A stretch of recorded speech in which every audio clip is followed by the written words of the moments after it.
Public choice economics is a field in economics in which we take what we understand about how humans behave, which is normally applied to humans in the private sector, and we apply this knowledge to humans in the public sector. And what emerges is an interesting dichotomy between how we imagine government works and how it actually works. For an example, suppose we take some problem that we face. And here, as we think about government, let's imagine government in the broadest terms. Three groups of people: voters, politicians, and bureaucrats. And we as a society encounter this problem that we want to solve, and the problem, let's suppose, is that some workers don't earn a living wage.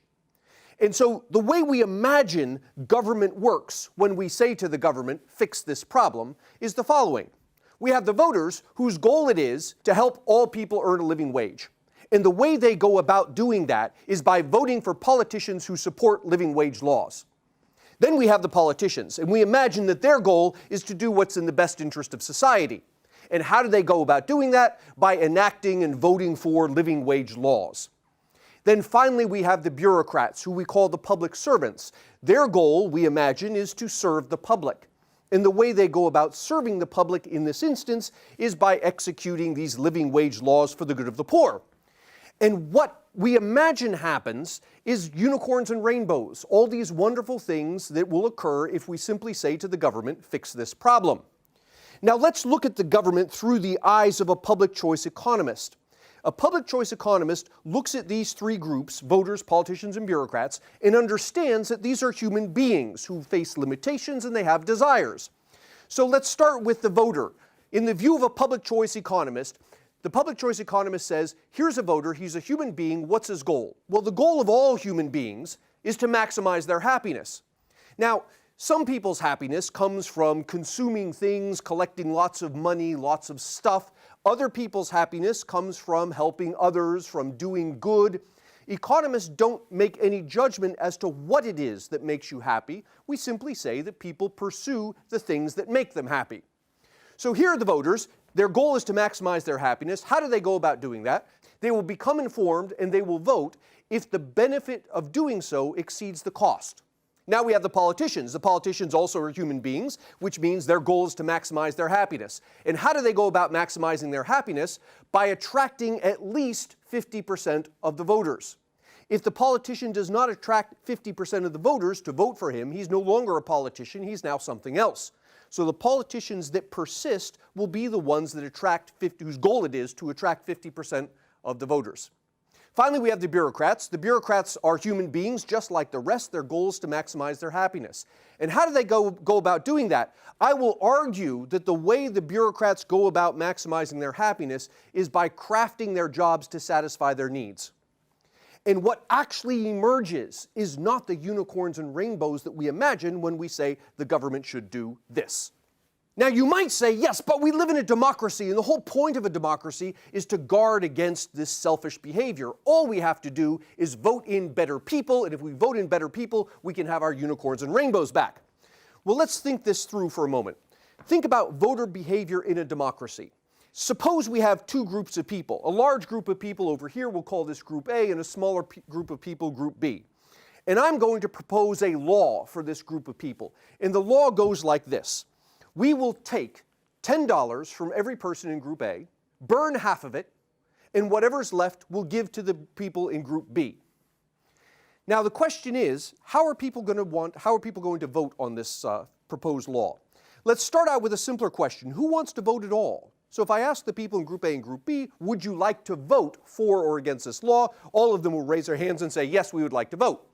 And what's the outcome of the vote? Well, the outcome of the vote is the proposed law will be defeated. It will be defeated. Why? Because although it's great for the people in Group B, they'll all vote for it, there are a small number of people. The people in Group A, this law is bad for them. They outnumber the people in Group B. They're going to vote against it. And so consequently, the law will be defeated.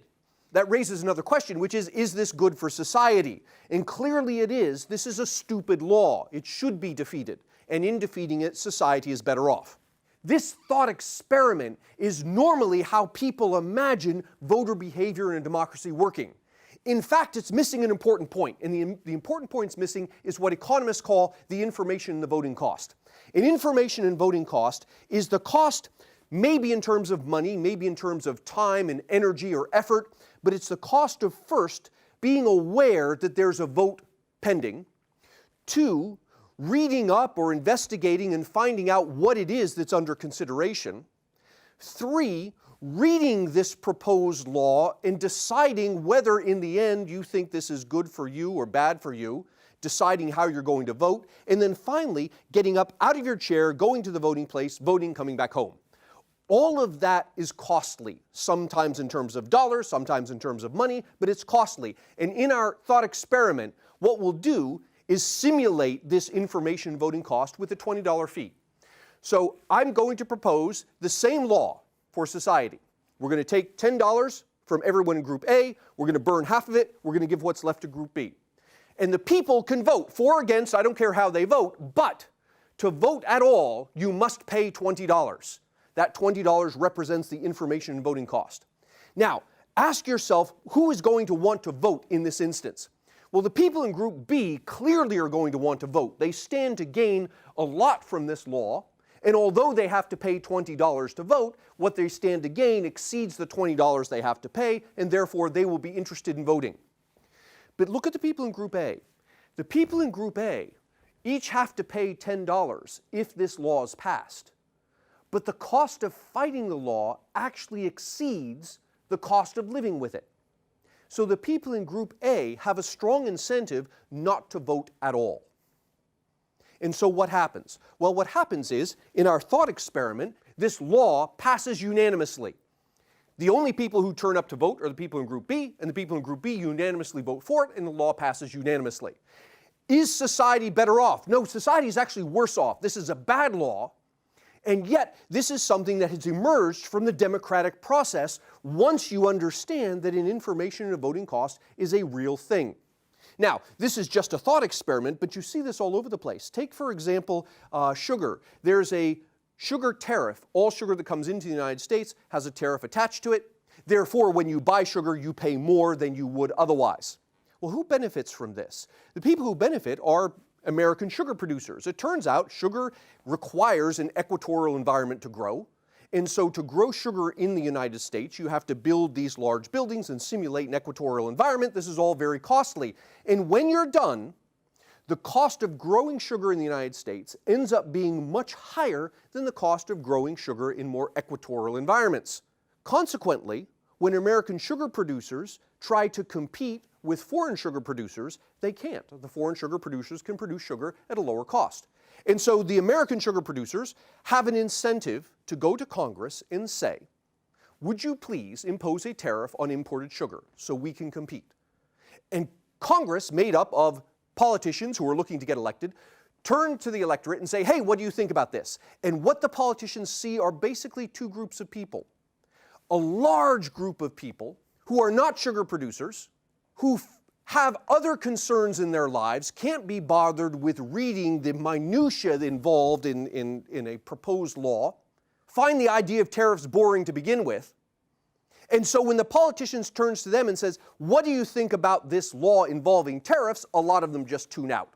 The information and voting cost for these people tends to be higher than the benefit they perceive they would get from paying attention. Meanwhile, the sugar producers in the United States are very interested in this law because they stand to gain a lot. So when the politician says, what do you think about this? All the sugar producers and the people who work for them and the people they buy things from all stand up and say, yes, this is a good idea. Let's pass this law.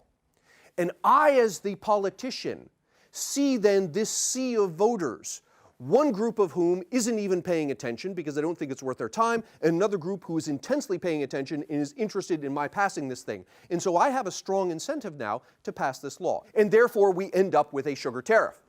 That's just in the case of tariffs on sugar. Now multiply this by all sorts of industries and all sorts of special interest groups that are looking for benefits from legislation, and all of a sudden you find that this information and voting cost is more than simply just a trick in a thought experiment. It's something that actually pervades all of the democratic process.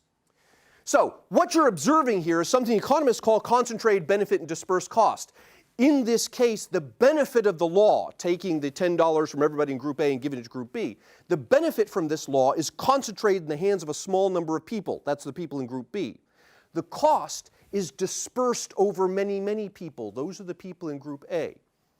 And so consequently, the way we imagine lawmaking works is that we look at the law, and if the benefits for the law exceed the cost of the law gets passed. And in fact, that's not the way it works.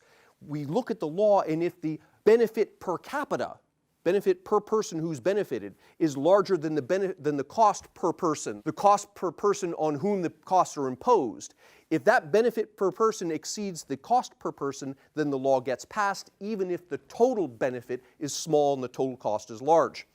The way voters end up behaving is that they exhibit what we call rational ignorance. And rational ignorance means simply that the voters are ignorant of the law, and it is perfectly rational for them to be so, because it doesn't make sense that they would spend their effort figuring out what this law says and fighting it, because to do so is actually more costly than living with the bad law in the first place. Now you might say, yes, but we live in a republic, not a democracy. The whole point of a republic is to get around this information voting cost, and the way we get around it is by electing representatives. We understand that the voters don't have the time or the energy or the knowledge to study legislation. The information voting cost is high. Therefore, the voters will hire somebody to do that for them. We call this person a representative. So you could imagine the people in Group A hiring representatives to represent them, and the people in Group B hiring representatives to represent them. And these representatives then will hash out whether this law is a good idea or not and vote on behalf of the people in the way the people would vote if they had the time and the energy to study the law themselves. Well, that's an interesting idea, but it raises a problem in its own, which is how do we divide our populace into districts and assign representatives to them? What we would like is that we assign representatives in an electorally fair way. And here's what I mean by that. Let's suppose we have 60% of the population who likes green stuff and 40% of the population who likes red stuff. If we were to establish representatives to represent this population, we would want the representative body, the Congress, to be comprised of 60% green representatives and 40% red representatives. That is, we want the Congress to look like the population.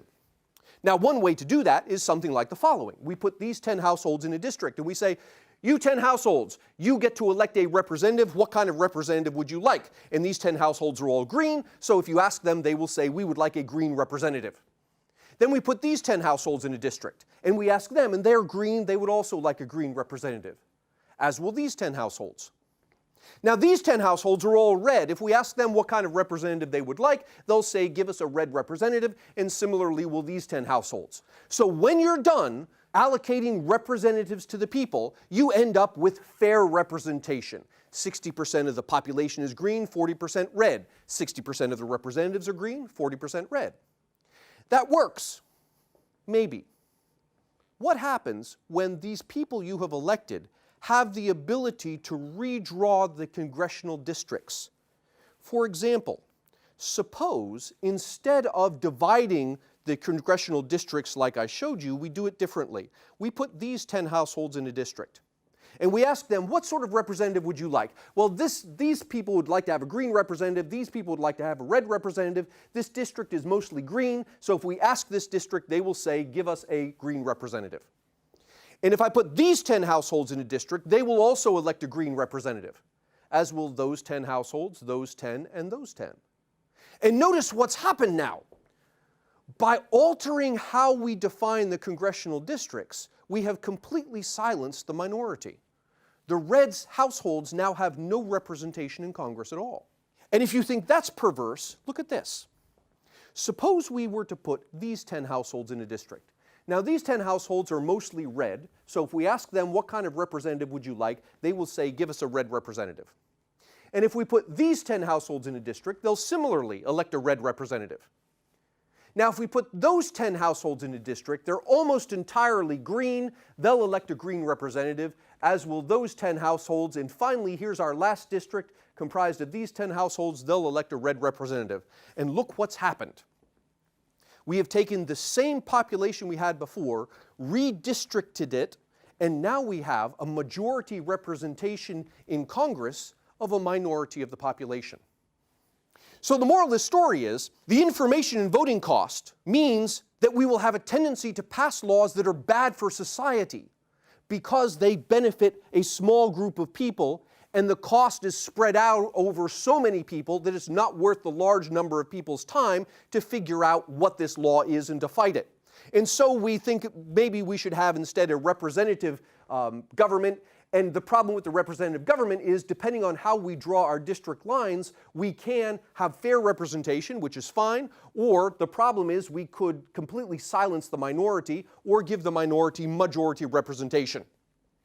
This is an example of what many consider to be the most gerrymandered state in the country. Gerrymandering, of course, is altering congressional district lines to benefit the party in power. This is North Carolina, and you can see the congressional districts. Clearly, someone has taken the time to think very carefully how to draw these congressional district lines to give more representation to whatever party it is that was in power. So in a democracy, voting results in worse outcomes for society, and in a republic, gerrymandering can silence the minority or give majority representation to a minority of the population. Now that's voters, only one of these groups that we mention when we talk about government. Let's talk about politicians' behaviors. And remember, politicians are human beings just like everyone else.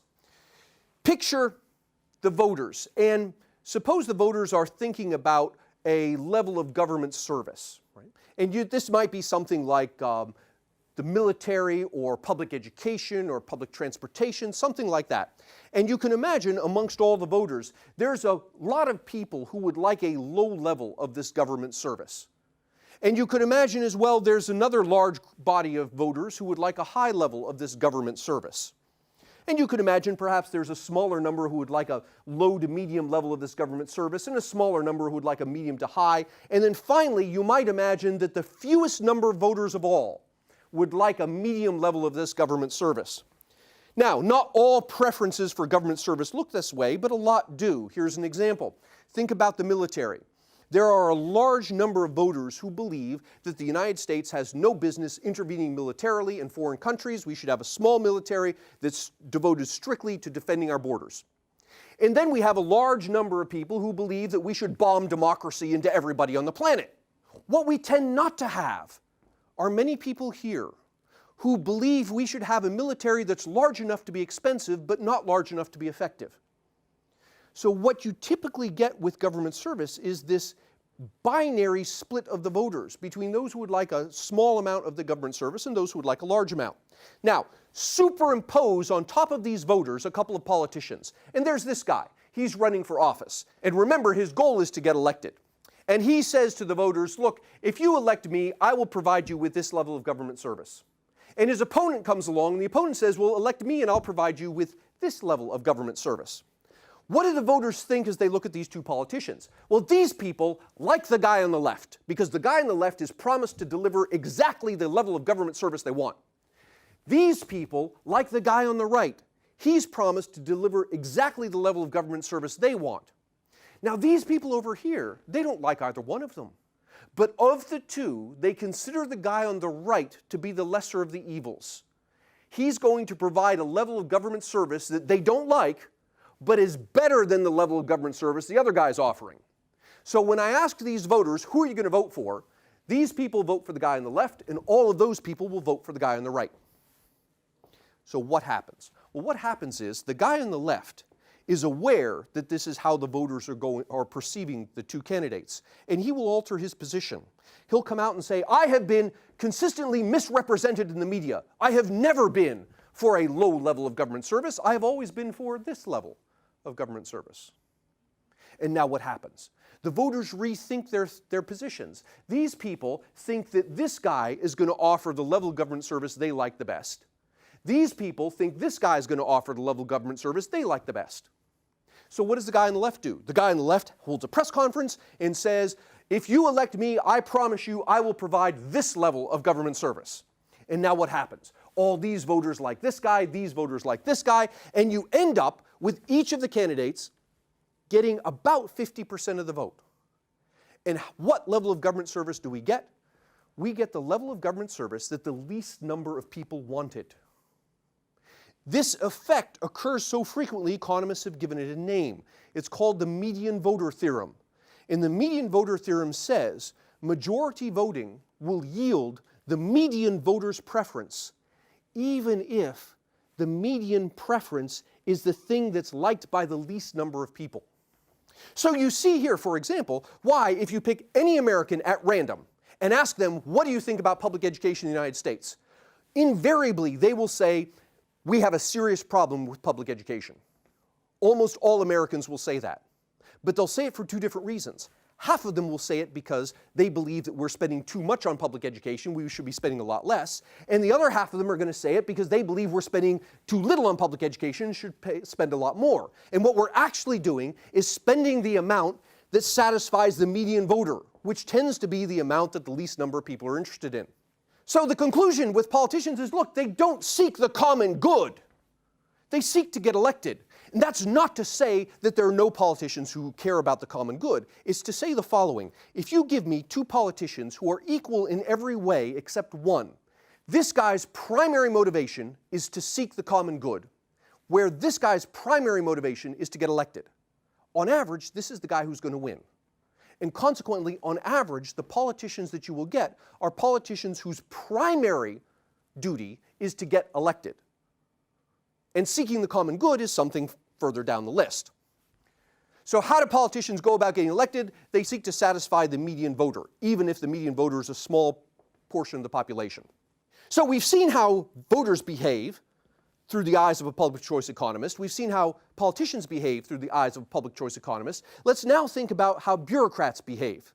This is the county courthouse in the town I live in. If you have any business with the county, you go here. So you want a dog license, you go here. If you want a variance to put up a fence, you go here. You deal with these people. This is in western Pennsylvania. In western Pennsylvania, it rains all the time except when it's snowing.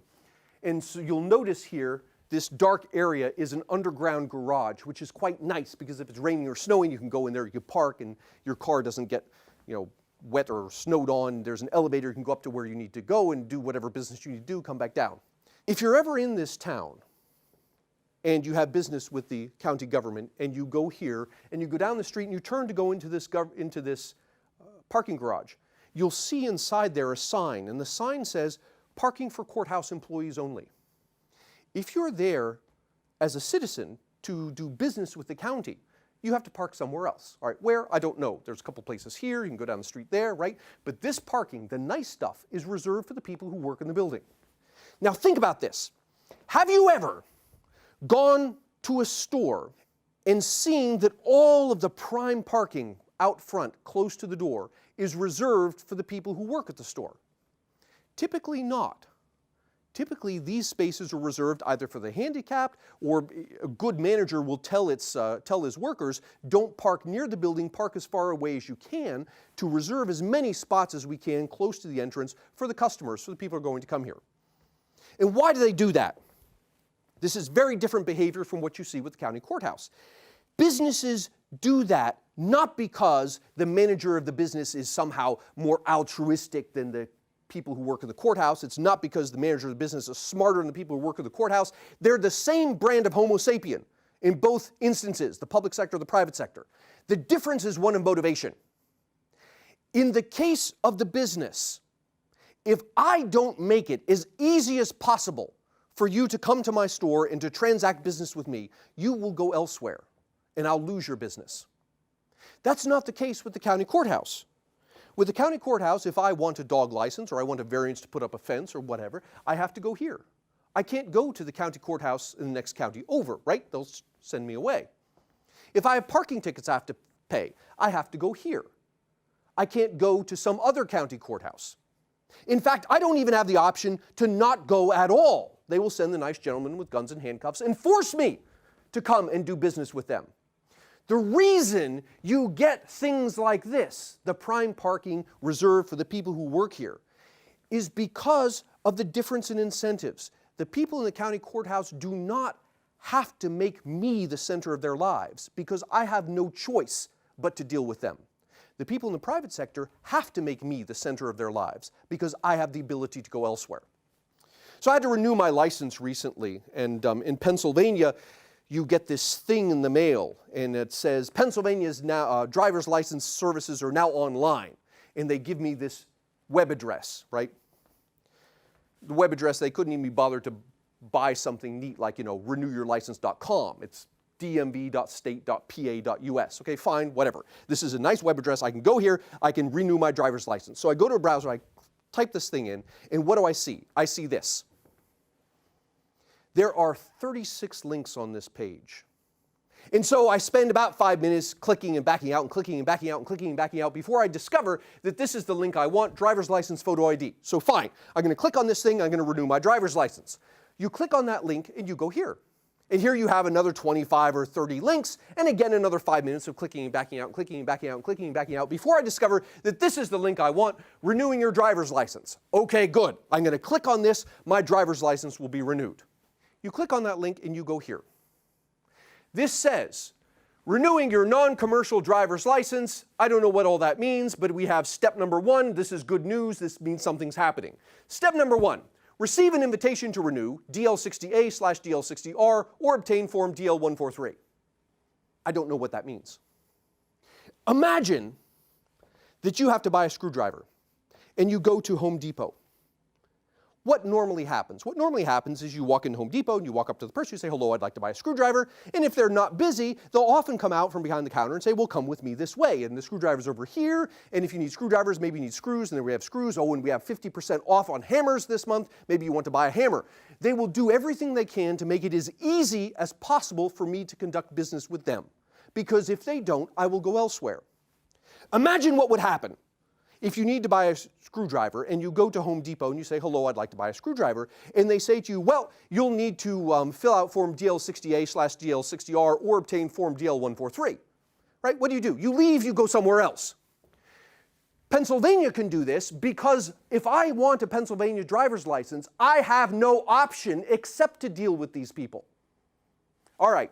I still don't know what DL60A/DL60R is. I'm going to hope it's that piece of paper they sent me in the mail and just skip step number 1 and go to step number 2. Step number 2, return the completed application with a check or money order made payable to PennDOT, that's Pennsylvania Department of Transportation, in the amount indicated on the form. And here we have in red, cash or credit debit cards cannot be accepted. They want a check. I have a checkbook.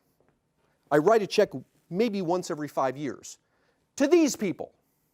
So I get out my check and I'm writing the check. And my son, who's in high school, walks by. He says, what are you doing? I said, I'm writing a check. He says, what's a check? Anywhere else on the planet, when you want to buy something online, what do? You go there and they'll take your credit card or a debit card, or you could pay with PayPal. You even find some places will take things like Bitcoin, right? These people want a check. All right, fine, I'll write them a check. Step number 3. A camera card will be mailed. You should receive it in 7 to 10 working days after the form is processed. Once you receive your camera card, you take it with appropriate identification to the driver's license center where they give you a new driver's license. Now, step back and imagine what just happened here. They sent me in the mail a piece of paper. I go to a browser and I type in this web address and I get a whole bunch of links. And I click and I back out and I click and I back out and click and I back out. And 10 minutes later, I figure out what it is I need to do. And I write a check. So I write a check. I put it in the envelope. I put a stamp on the envelope. I use stamps once every 5 years to mail the check that I write once every 5 years to these people. I then take this envelope to my mailbox, put it in, go back to the house, wait 7 to 10 working days, come back to the mailbox, in there's another piece of paper. I then take it to my car, I drive to the photo license center, I sit in the chair, they take my picture, they give me the license. Total time to transaction, 7 to 10 working days. Now imagine if these people faced competition. How would this transaction work? Well, I'd get a text. Bling! It's time to renew your driver's license. Click here, and I would click. And it would say, we have your credit card on file. Do you want to use the same credit card or do you want to change it? No, I'll use the same credit card. So I click. Put your face in the camera. Click. Do you like the picture? Yes. Hit print. It would print on my printer. Total time to transaction, 30 seconds if I don't know what I'm doing. How do I know that this is how it would work if a private business were handling licenses instead of the government? Because this is the way it works everywhere else. If you would like to buy, God knows why, the Best of Bowie, you can go to Amazon and type in the Best of Bowie, and you'll get this. It says, buy now with one click. All you do is click. You click here, and they'll send you a CD. Or even better than that, you could download the thing. And 30 seconds later, you've got this music that you wanted. And this isn't even the latest technology. The latest technology is this. That's a magnet. It goes on your washing machine. And when you are running low on laundry detergent, you push the button. That's all you do. You just push the button. It's pre-registered with your credit card and your address and all of that stuff. So you push the button, and 3 days later, a box of Tide shows up on your doorstep. Why the difference in behavior between the bureaucratic organization and the private sector organization? The difference is not because the people over here are dumb, the people over here are smart, or the people over here are selfish, the people over here are altruistic. The difference has nothing to do with the people. They're the same brand of Homo sapien. The difference is in the incentives. The people over here in the private sector have an incentive to put me at the center of their lives because if they don't, I will walk away. The people over here do not have the incentive to put me at the center of their lives. Therefore, they do what any human being would do, what those human beings would love to do, but can't. They put themselves at the center of their lives. And so you get things like arcane descriptions of forms that have to be filled out and parking spaces that are reserved for the people who work here. So the problem here is fundamentally, bureaucrats behave the way they do for two reasons. One, there's no profit motive. If they behave well, they don't get increased profits which they get to share. And if they behave poorly, they don't incur losses that now cause their stockholders to come down on top of them. And there's no competition. There's nowhere else for people to go. Therefore, you get this natural behavior that economists would predict. Does this mean, ultimately, the government can't make good decisions? That, I believe, is the wrong question. The right question is because humans in both the private and the public sector are fallible. They will make errors. The right question is not who's going to avoid making errors, markets or government. The right question is when they do make errors, because they will, who has the greater incentive to identify and correct those errors? And economists will argue that often, perhaps all of the time, the answer is people in the private sector, because they must respond to profit and loss incentives because their customers can walk away. So the moral of the story is, look, be careful what you wish for when you see a problem and you say, if only the government would. Because in reality, we face all kinds of problems like rational ignorance, gerrymandering, the median voter theorem, and a bureaucratic monopoly. And because of that, these wonderful things you imagine that will happen when you say, if only the government would, often don't happen at all. And what you get is something very different.